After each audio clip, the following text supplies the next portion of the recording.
Hello, everybody. Brian here from quantlabs.net. I've not shown these charts in a very long time. I just want to show you the capabilities of how we can analyze performance by sector. Um, and I just want to show you how bad it was this year outside of tech. So it's tech that really drove the markets. Obviously, the Magnificent Seven that we know about. And I'm going to show you what has other sectors that did okay. And just to show you that the markets were totally skewed this year. They were not strong at all. So what you're looking at are professionally generated tear sheets for each sector. In here, we've got blue, which is the strategy, which is our top holdings for in ETFs for tech.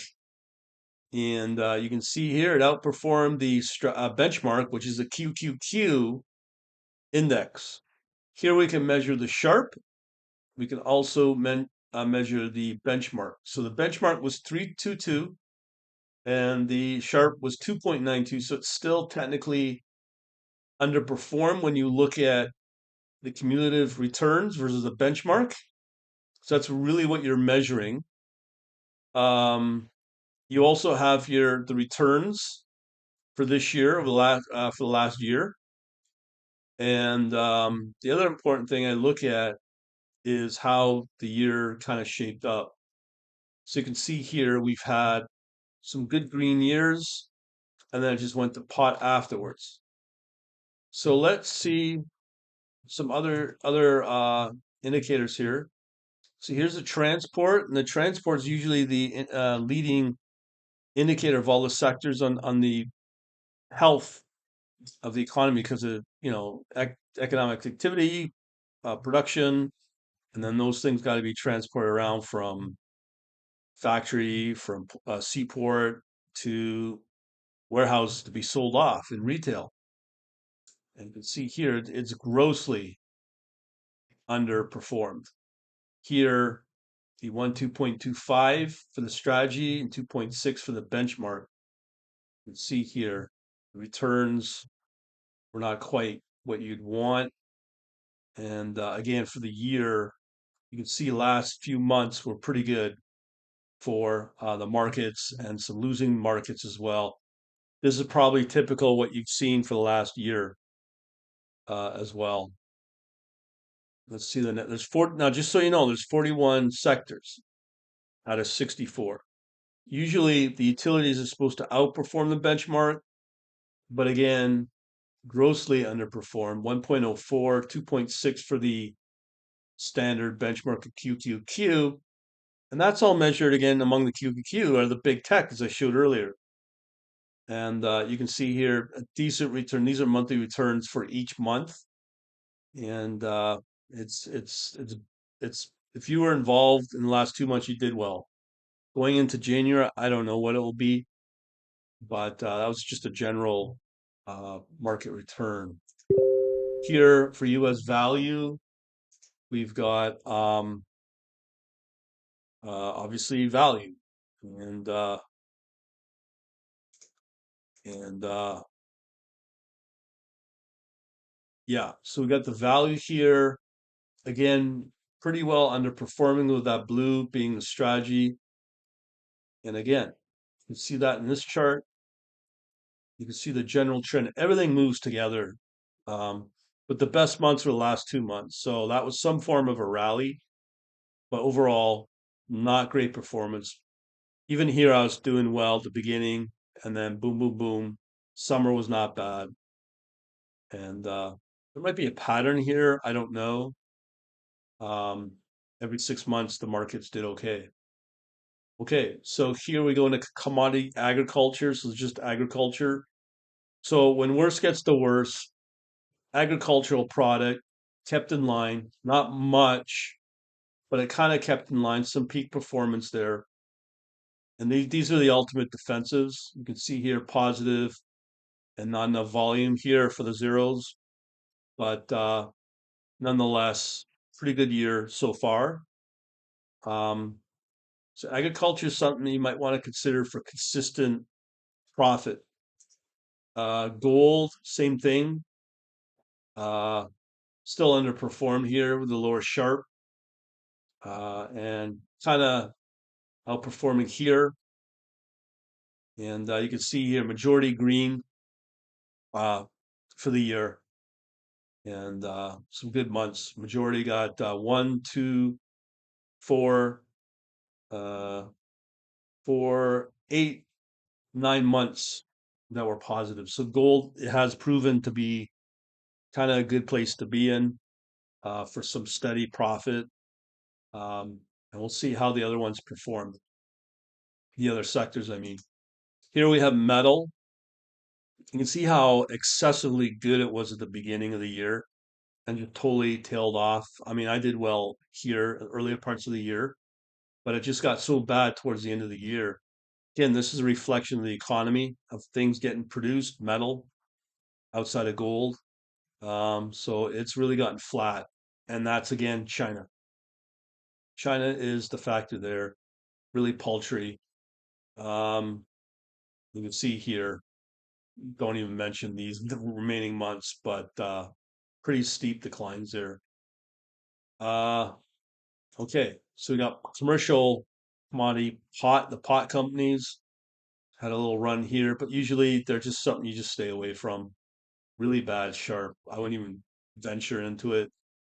But it looks like they had a pretty decent run up towards the end of the year, but still, it just there was the occasional months where it was a top producer, but because of the volatility, my system wouldn't catch it because again, volatility is too great. So what's the point in being part of that?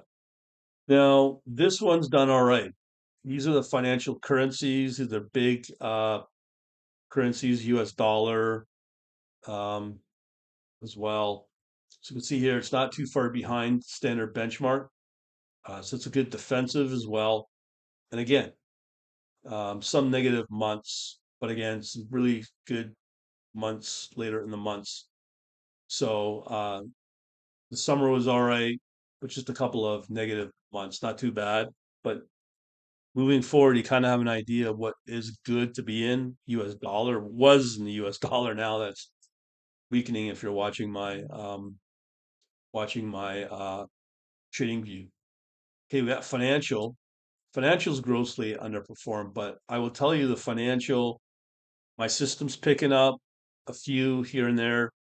Um, and you can see here the strategy for once has outperformed the benchmarks. Um, where's that little, yeah, you can see right here since November, just really outperformed. And I'm confirming that as well. There were some really good, strong performers here, as you can see here in the last few months. Very weak most of the year. And at the beginning, this is how I see things for next year. I think there's going to be a repeat next year.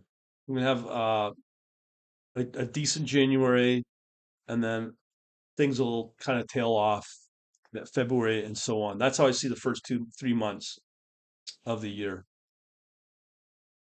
All right, so next we've got financial corporation bond. We know that bond has done okay.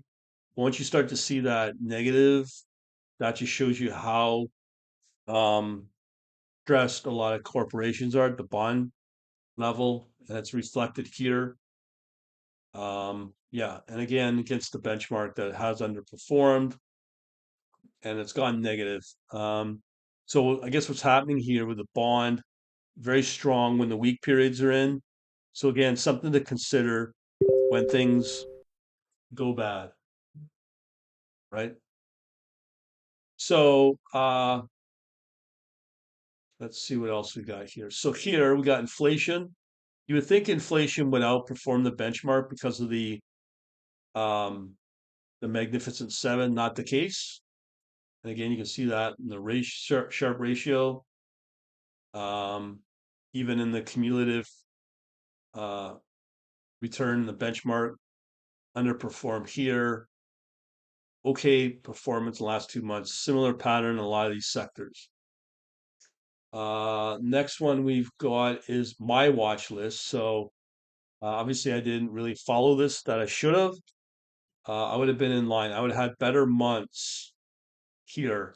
Um, but yeah, So everything went negative as well. You got to rebalance as well. But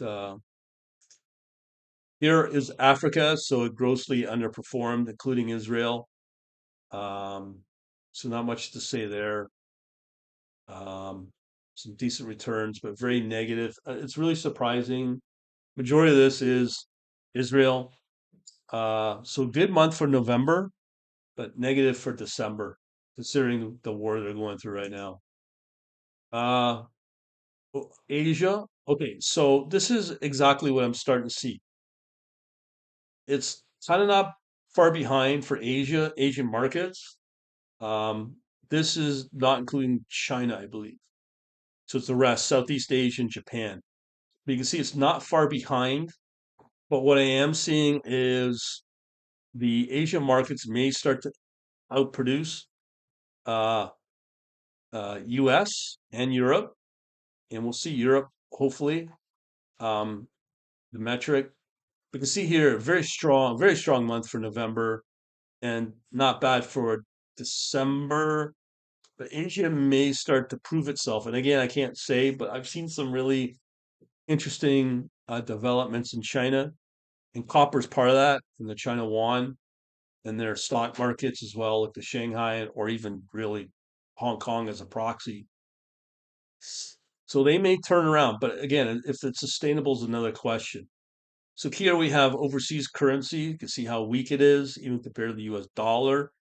But as the US dollar starts to drop, more international currency should start to outperform. We already seen that with the euro, USD, and the British pound USD as examples. We see how strong they were for last 2 months. So again, I'm already hopefully showing you that uh, these country there are some defensives that outperform, not the usual utilities and healthcare and all that. There are some decent sectors that you can participate in. So here, surprisingly, Europe is outperforming the standard benchmark, and that's pretty surprising. Like I'm hearing things like Greece and some other countries are doing better, um, but again, there's a difference, uh, and very strong November there, December, and I think from what I'm seeing it with Germany, really bouncing back. Now again, you can see it's kind of tapered off, so I think it was really more of uh, December, or sorry, November performance did well, and same with June. So if you're on top of it, you can watch those and really you can really accelerate your returns for each month. So Japan, again, same thing. The Japanese Nikkei did pretty decent, and I can't say if it outperformed, but you can see the difference here.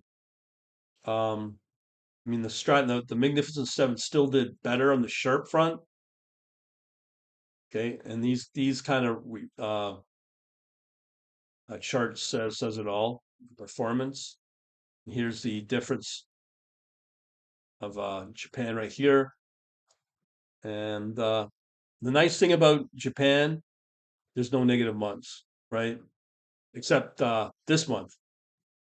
So not bad. Japan yen was doing okay, but it has weakened. So that might be some of the effect here. Is the Japanese yen has really gotten weak. Now, will it bounce back? There's some remote signs of that, but I can't say. Overseas Latin strategy, you can see just that outperformance here is crazy last few months. And overall, still underperform on the sharp level right here. But yeah, the return was pretty good. It looks like for Latin America, like this month was really strong. Same with November here, as you can see, and same with December. Like these are the kind of returns you would expect for crypto when it does well. We'll see. Hopefully, crypto soon. Real estate. Okay, that's what I can speak with some clarity. Okay, so overall, this is not residential real estate. These are specialty real estate segments you wouldn't think. What we're talking here is the some of the stocks are doing fairly well, residential, as homes are being built, oddly enough. Um, and because a lot of people are sitting on their properties because of the interest rates, but there's still a market, and that market that wants to buy real estate is only buying new homes because a lot of people are sitting on their properties. So, but the real performance is not there. What we're talking about, two highlights: storage locker REITs doing extremely well, as well as there was one REIT that I did see where they only focus on Southern California for warehouses because a lot of them, it looks like they've been abandoned. So a company's buying them up, a REIT, a real estate income trust is buying them up and doing incredibly well with it. So that might be that kind of specialty. Real estate may continue to perform really good right now. You can see, look at those are really solid returns, and that's also what I'm seeing in what I've been trading in the last few months. And again, these are all ETFs, ones that you've never heard of. These are not brand name REITs. These are specialty that my system catches, and they do pretty good. Okay, Treasury. Uh, Treasury has underperformed, um, and yeah, it's just not a star performer as some people may think. In the bleak times, yes, for sure. As you can see all that green between April and October. And when February got really bad, but look, it's negative. And when the markets do well, the Treasury does horrible. But it will flip. And just like Japan, it may just go positive, and you want to focus on that sector. Um, but the returns aren't huge, but it should be a good play to be in certain types of Treasury. So again, if you're hanging out on here and you're still hanging on, you're now losing money. But if you knew that November, December were strong months in the markets and certain sectors I'm showing, and you got out of these and got into those high performing sectors, you'd be doing really good. That's why I like these charts, and they're very important to know about. But this is the whole January to December now. So here we have biotech. You can see how horrible biotech's been. It's starting to perform. I wouldn't even brag about that at all. 0.23, useless. And it's like virtually no return at all. Um, very strong November, December, but again, they're not consistent, super volatile, and my system won't pick up a lot of them because of that. We're looking for steady performing, but yet they don't have crazy volatility because volatility does kill you off. I'd rather have a 10% return than a 25% return with a high probability of actually being negative. Cloud has been pretty well performing, uh, like real estate, and I'm seeing that as well. And really strong double-digit returns for the last 2 months. So that's a good one there. Communications just kind of kept in line. These are the Verizons and the like. So again, you're not getting a lot of performance there, so no point in keeping it. But the good thing is lots of green, very little negative, but decent returns. But my system will eventually, occasionally capture one. Verizon's a good one where it captures that. So, but not top performers. Like we're about top performers. That's what we're looking at here. Crypto. Okay, here we go. Look at that. Cumulative return 14,000. Outperform the benchmark of the QQQs. Now, these are again all ETF. These are the if you're on my trading view, you'll know Marathon's done extremely well and should continue to do extremely well if Bitcoin continues to do well. I didn't even know that, but you can see it's gone negative. But look at these triple returns for both November and December. These are things you wouldn't know about, but that's absolutely incredible. So last 2 months, if you knew about the mining companies, Coinbase and the like, that's all I can say is wow. Tear sheet. So again, if you didn't have to be involved trading crypto itself, just participating in those companies evolved around crypto would have been enough, or let alone the popular and high performing ETFs. U.S. dividend. Again, it's kept in line, and this is the misconception of dividend income. You get a cash payment every quarter, but the performance is kind of in line. But if you're stuck in companies that are not performing and they're just there to give it a dividend because it's a high dividend, it's not worth hanging on to be honest. Like I'm showing you other areas that you could have been in and got much better performance, but you can't scoff at these double digit returns, but everything else was double digit as well. So that's the misconception I fear to have to say on US dividend. Dow Jones obviously outperformed probably the last 2 months here. And generally the markets were pretty good last 2 months, but generally everything's in line. So if you're playing the big ETFs, fine. If you're trying to beat the market, yeah, you're probably losing money compared to the general market itself. And that's a pretty common trade. Here's some nice returns last 2 months. And again, one, two, three, 4 negative months. Um, so it's okay. You just got to know how to time it. That's really what it boils down to. Here we've got energy, obviously oil, the like, really grossly underperforming. There are moments where it was outperforming, but generally not keeping up. But that's the return there. And very weak December, okay November. But again, you got to know when it performs. So, you know, energy can be good, like August 2022. Energy was a real good one to be in, especially with Exxon. ESG. Okay, ESG. Uh, there's no performance outperformance there, but in August till now, it did outperform, so it's not much to brag about. Um, and virtually looking at this, so you have some okay months, but I don't know, man. Super volatile.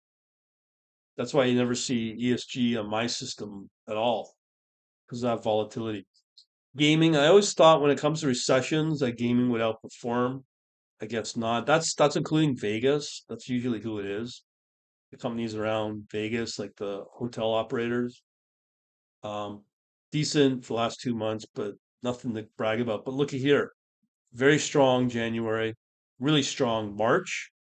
Can't explain this, but here, that's when things were not good, but gaming was pretty good. Go figure. Uh, Growth kind of in line. The market still outperformed, not by much. And again, it's all consistent. One, two, three, and very slight, actually four okay months where it went negative. But again, I'm showing you how you could have stayed positive all year by shifting around your money in different ETFs. And yeah, this is a good strategy. Here, healthcare. Um, so it got crushed. I'm not sure if that has anything to do with the pandemic and the effect of that. Um, Pfizer is one of them, as an example, and really not good. Um, some deep negative, not great performance in the last 2 months either. So I don't know. Large caps, again, kept in line, not far behind. So again, no outperformance there. So right now, the big outperformance was in actually I've shown you some of the foreign and tech material. Very strong beginning of the year, just so subpar and very flat. Again, that's the economic demand destruction, you call it, um, right here. The drawdowns are not too bad. Last 2 months, not performers. So um, this will hopefully highlight where to go next year if things got bad. Um, we've got a service that charges for this, um, and yeah, uh, it's part of the bigger thing. All this data will still continue in my new website. Momentum, oof, got crushed again, cut in half, and okay returns for the last 2 months, but momentum was not a strong overall momentum across the board in the markets. It was an illusion to know that those Magnificent Seven had such a skew way to skew the market with the high returns. Just about seven stocks. Nasdaq, and again, this is because of those Magnificent Seven companies really outperformed since May. You can see it's starting to drop off. So you got to look for the other performers to pick up that slack. And I've already shown quite a lot of the sectors to be involved with.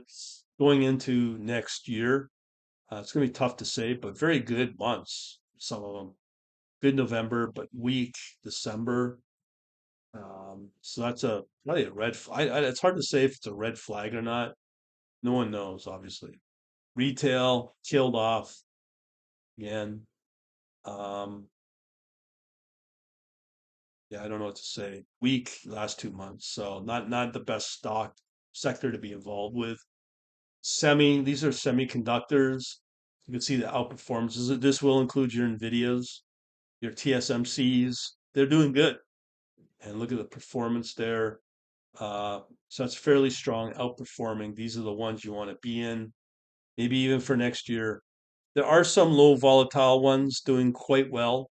Adobe's one, Google, Microsoft, and the like. So they do exist. Double digit, really strong last 2 months. So a no brainer. But here's your problem because of the volatility, as I said, but those drawdowns can be pretty big. So the swings on both ends, 42%, that's just purely Nvidia. So the swings can be huge. And do you really want to trade that? It depends upon your style of trading. I mean, there's investing, something I don't get involved with. Speaking of, is shorting. I'm not a big fan. Really, these can go bad against you, but there are some stocks that are consistently that can be shorted. I mean, that's the proof of these ETFs.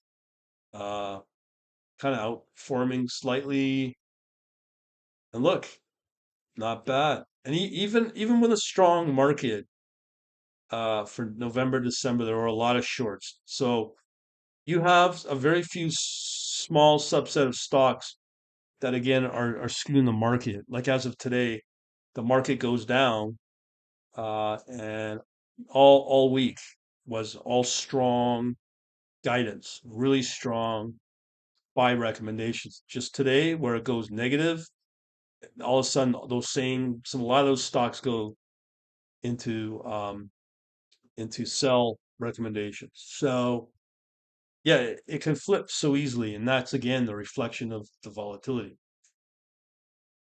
Two more small cap.